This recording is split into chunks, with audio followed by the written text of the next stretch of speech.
Não foi um gesto, foi um recado. Quando Tarcísio de Freitas crava publicamente que não sai de São Paulo e que seu candidato é Flávio Bolsonaro, o jogo político de 2026 muda de patamar. A esquerda entendeu na hora. O silêncio que veio depois não é confusão, é cálculo. Porque essa decisão desmonta a principal esperança do campo progressista, a fragmentação da direita.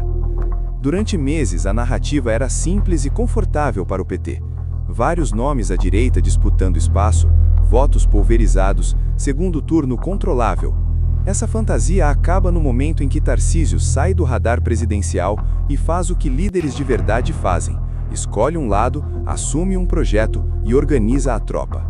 Política não é sobre vaidade individual, é sobre construção de maioria. E isso, goste-se ou não, a direita começou a fazer antes. A retirada de Tarcísio das pesquisas não enfraquece a direita. Pelo contrário, ela concentra voto. Ela transforma a simpatia difusa em intenção clara. O eleitor que via em Tarcísio uma alternativa técnica, agora recebe uma mensagem direta. O projeto é nacional, o nome é Flávio Bolsonaro e São Paulo continuará sendo governado com estabilidade. Isso reduz ruído, reduz dúvida e acelera a decisão, exatamente o que a esquerda teme. Não é coincidência que logo após essa sinalização, pesquisas passem a mostrar Flávio numericamente à frente de Lula, em cenários de primeiro turno. Isso não nasce do nada. Nasce da soma de 3 fatores que a esquerda subestimou: herança eleitoral, alinhamento estratégico e rejeição crescente ao governo atual. Quando esses 3 vetores se encontram, o resultado não é empate técnico, é alerta vermelho. O discurso de Tarcísio também desmonta outro argumento clássico, o da traição futura. Ao reafirmar lealdade explícita a Bolsonaro e amarrar seu projeto político à indicação do ex-presidente, ele elimina a ambiguidade. Não existe jogo duplo, não existe plano escondido, existe coordenação. E coordenação, em política, é poder bruto. Enquanto isso, do outro lado, o campo governista reage como sempre, tentando desqualificar o movimento, chamando de radicalização, de bolsonarismo reciclado, de ameaça à democracia. É o script conhecido, mas dessa vez ele não cola com a mesma força, porque o eleitor vê uma coisa simples: um governador bem avaliado, que escolhe governar em vez de abandonar o cargo e que usa seu capital político para fortalecer um projeto maior. Esse primeiro movimento não ganha a eleição sozinho, mas ele faz algo ainda mais importante: define o eixo do debate. A eleição deixa de ser sobre quem pode ser e passa a ser sobre quem já é. E quando isso acontece, quem vive de narrativa começa a perder terreno para quem opera com estrutura, clareza e tempo. O pânico da esquerda não nasce do nome Flávio Bolsonaro isoladamente. Nasce daquilo que sempre foi o maior pesadelo do PT desde 2018. Uma direita organizada, com liderança clara e sem fogo amigo. Enquanto a direita briga entre si, o PT sobrevive. Quando a direita se alinha, o PT entra em modo defensivo. E é exatamente isso que começa a acontecer agora.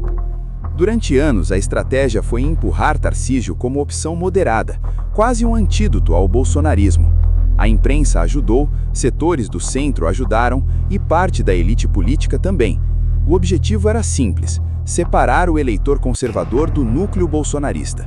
Tarcísio, ao declarar apoio explícito a Flávio, implodiu essa construção. Ele não apenas recusou o papel, ele o desautorizou publicamente. A leitura petista é fria e pragmática. Sem Tarcísio no jogo presidencial, o eleitor de direita não se dispersa, ele converge. E quando converge cedo, cria algo que o PT odeia enfrentar: vantagem psicológica antes da campanha começar. Pesquisas deixam de ser fotografia e passam a ser narrativa. Militância se anima, financiadores se movimentam, prefeitos e deputados começam a escolher lado antes do tempo oficial. O efeito dominó começa silencioso. É por isso que a esquerda fala em reorganização do tabuleiro. Não é força de expressão. O tabuleiro muda porque o jogo deixa de ser caótico. Flávio Bolsonaro passa a ser visto não como mais um nome, mas como o polo natural da oposição. E isso obriga Lula a enfrentar algo que ele não enfrentou em 2022. Uma direita organizada, com liderança clara e sem fogo amigo. Outro ponto que incomoda profundamente o PT é o fator São Paulo. Tarcísio não é um cabo eleitoral qualquer. Ele governa o maior estado do país, tem alta aprovação e controla uma máquina política que influencia diretamente o Congresso. Ao permanecer no cargo e atuar nos bastidores, ele ajuda sem se expor ao desgaste nacional precoce. É apoio estratégico, não emocional. Política raiz, como sempre foi feita. Enquanto isso, Lula enfrenta o oposto. Seu governo não empolga, sua base é defensiva e seu discurso gira em torno do passado. A esquerda fala de risco democrático porque não consegue mais falar de futuro com convicção. Quando o presente decepciona, o medo vira ferramenta. Mas medo só funciona quando o adversário está desorganizado. Quando ele está alinhado, o discurso perde impacto.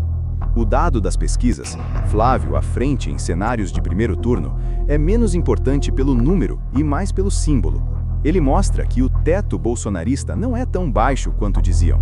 Mostra que rejeição não é sentença. E, principalmente, mostra que a eleição não começa mais com Lula favorito absoluto. Para um projeto acostumado a controlar o roteiro, isso é alarmante. Existe uma mentira confortável que a esquerda repete sempre que perde vantagem. Pesquisa não elege. É verdade, até a página 2. Pesquisa não elege, mas define clima, define narrativa e, principalmente, define quem corre atrás de quem. E agora, pela primeira vez desde que Lula voltou ao Planalto, é o governo que começa a correr. Quando um levantamento mostra Flávio Bolsonaro à frente de Lula em cenários de primeiro turno, o impacto real não está no percentual, está na quebra de expectativa. O PT construiu sua estratégia inteira sobre a ideia de que Lula começaria 2026 como favorito natural, quase imbatível, enquanto a direita se mataria para decidir quem enfrentaria o sistema. Esse roteiro rachou. O campo progressista sabe ler pesquisa melhor do que ninguém. Eles entendem que números antecipados moldam comportamento. Prefeitos não gostam de apostar em cavalo cansado. Deputados seguem vento. Empresários financiam chance de poder, não discurso bonito. Quando o vento começa a mudar, alianças mudam junto, mesmo que ninguém admita em público. Outro erro grave da esquerda foi subestimar o fator tempo. A direita está se organizando cedo, enquanto o PT ainda discute como defender um governo que entrega pouco e cobra muito. A antecipação é estratégica. Flávio não precisa disparar agora, ele só precisa existir como alternativa viável. O resto, o próprio desgaste do governo faz. E aqui entra o ponto mais sensível. Lula não é mais o Lula de 2002 ou 2006. Ele carrega desgaste institucional, fadiga de imagem e um país muito menos paciente. O eleitor que tolerava promessas, hoje cobra resultado.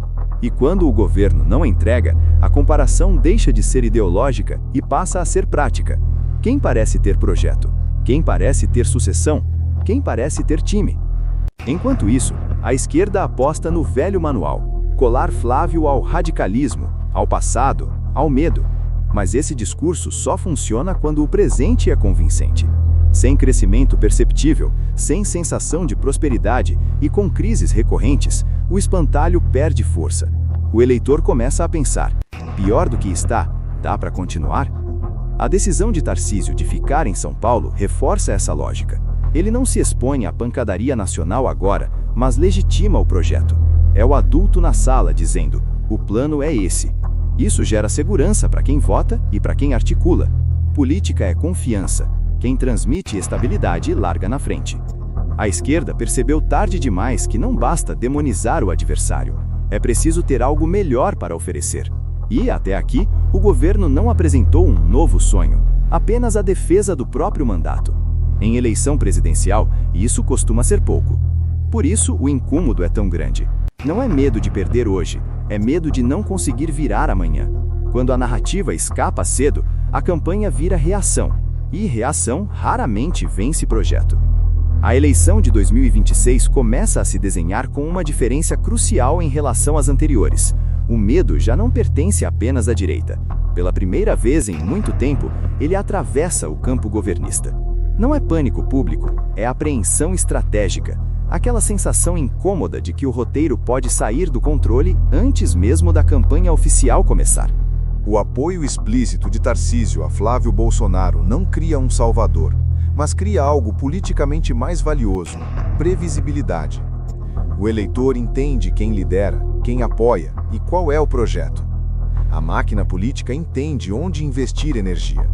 E o sistema entende que a direita não está improvisando. Quando isso acontece, o jogo muda de nível. A esquerda, acostumada a jogar com fragmentação alheia, agora enfrenta um dilema clássico: atacar cedo e fortalecer o adversário, ou esperar e correr o risco de deixá-lo crescer sem desgaste. Nenhuma das opções é confortável. Lula não pode se dar ao luxo de errar timing. Um ataque mal calculado transforma Flávio em vítima. Um silêncio prolongado permite que ele se normalize como alternativa viável. É um cerco psicológico. Outro fator decisivo é o cansaço do eleitor. Não é radicalização que cresce, é exaustão. O brasileiro médio está menos interessado em rótulos ideológicos e mais atento a quem transmite comando, rumo e capacidade de execução. Nesse ambiente, a imagem de um campo político que sabe quem lidera pesa mais do que promessas emocionais. A direita, ao contrário do que muitos previam, começa a mostrar maturidade estratégica. Menos ego, menos disputa interna, mais coordenação. Isso não garante vitória, mas elimina o erro clássico que sempre custou caro: chegar dividida. E quando o adversário deixa de errar sozinho, a esquerda precisa ganhar no mérito. Hoje, esse é o ponto fraco do governo. 2026 não será decidida por quem grita mais alto, nem por quem revive fantasmas do passado. Será decidida por quem parece estar no controle do próprio projeto. Quem transmite clareza, vence desconfiança. Quem transmite confusão, perde até aliados silenciosos.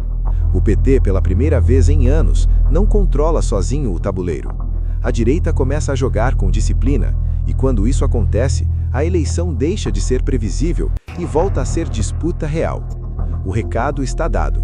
O jogo começou antes do previsto, e quem entendeu isso primeiro já largou alguns passos à frente.